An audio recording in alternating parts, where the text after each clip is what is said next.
పరమ పవిత్రమైన గీతా జయంతి మన మాసాల్లో మార్గశిర మాసానికి ఎంతో ప్రత్యేకత కల్పించబడింది. సాక్షాత్తు తరతరమే ఈ మార్గశిరమని భగవానుడి చెప్పిన సందర్భం చేసిన యోగు శ్రీశైలం ఈ భూలోకంలో మహిమాన క్షేత్రాలకు తలమానికమని ఈ క్షేత్రం ఈ దిగక్షేత్రంలో పవిత్రమైన ఈ గీతా జయంతి రోజున ఆ స్వామి వారి కటాక్షంతో ఈ చిన్నారి యాత్ర నుండి మన ఈ పవిత్రమైన రోజున ఈ చిన్నారి హిమాలయ శ్లోకాన్ని కూడా పఠించి మనందరినీ ఎంతో భక్తి ప్రభావాలకు ఆధ్యాత్మిక లోకానికి తీసుకెళ్ళింది. శివాంతానికి శ్రీశైలానికి ఎంతో గొప్ప అభినవ సంబంధం ఉంది. నగర భగవత్పాదులు రచించిన చలాది గ్రంథాల్లో శివానందానికి ఒక విశేషం, శివతత్వాన్ని, సుమహాత్మాన్ని, శివలీలా విశేషాలను వంద శ్లోకాల్లో ఎంతో అద్భుతంగా నిక్షేపం చేశారు నగర భగవత్పాదులు. అలాంటి ఈ క్షేత్రంలో ఇక్కడే పాదారంధార అనే చోట ఆలయానికి కిలోమీటర్లో ఉంటుంది ఆ ప్రదేశం. పాదార పంచదార అనే ప్రదేశంలోనే భగవత్పాదులు ఆ దివాన్ని రచించారు. తన క్షేత్రంలో సాధారణంగా తన సాహిత్యంలో ఏ క్షేత్రాన్ని కానీ, ఏ నేరుగా కానీ, ఏ దేవతలను అధిదేవతలను కానీ నేరుగా ప్రస్తావించే దగ్గర భగవత్పాదులు శివానందంలో మాత్రం మల్లికార్జున వారిని శైలే శ్రీగిరి మల్లికార్జున మహాలింగం శివాలింగితం అంటూ మల్లికార్జున స్వామిని అలాగే భ్రమరాంబాదేవిని ప్రస్తావించారు. ఈ పవిత్రమైన రోజులో చిన్నారి భౌతికతో పాటు శివానంద శ్లోకాన్ని కూడా పఠించి చిన్న వయసులోనే తాను ధన్యురాలై శుభకటాక్షాన్ని పొంది మనందరినీ కూడా ధన్యులుగా చేసింది. ముఖ్యంగా చిన్న వయసులో మన అంకురి సంప్రదాయాల పట్ల అవగాహన కలిగించి ఆ దిశలో ఈ చిన్నారిని నడిపిస్తున్న గోరి గారికి, మా తండ్రి గారికి దేవతా పక్షాన మనకు ధన్యవాదాలు. ఇలాగే ఈ చిన్నారి ఇప్పుడు చిన్నారికి స్వామి అమ్మవారి పురాణాక్షరాలకు ప్రతీకగా ప్రసాదాన్ని అందిస్తున్నాం.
జీవులలో ప్రవహిస్తోంది.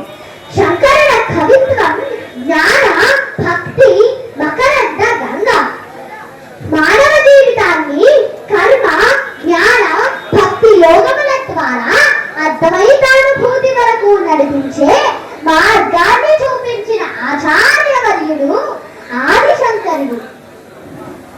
దేహో దేవాలయ ప్రోక్తో జీవో దేవ సదాశివః అనగా ప్రతి మానవుడి దేహము ఒక దేవాలయంగా, అందులోని జీవుణ్ణి సదాశివుడిగా భావించాలనే నేటి మానవతావాదానికి శంకరుడే మార్గనిర్దేశనం చేశారు.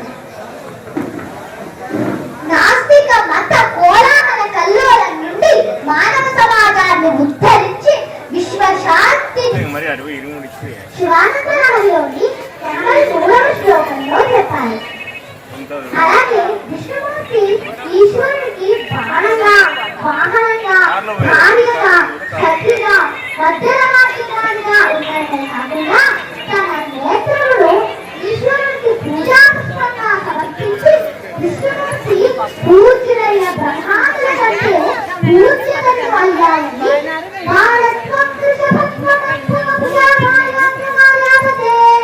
అనే 82వ శ్లోకంలో శంకరుడు మహోన్నతంగా చెప్పారు, అర్థించారు. వెంటనే వ్యాసభగవానుల వారు ప్రత్యక్షమై శంకరులకు రాసిన బ్రహ్మసూత్రవాక్యము బాగుందని, వేద విరుద్ధములను నిర్మూలించడానికి దేశ సంచారణ చెయ్యమని, మరో 16 సంవత్సరములు జీవించమని శంకరులతో చెప్పి అదృశ్యమయ్యారు.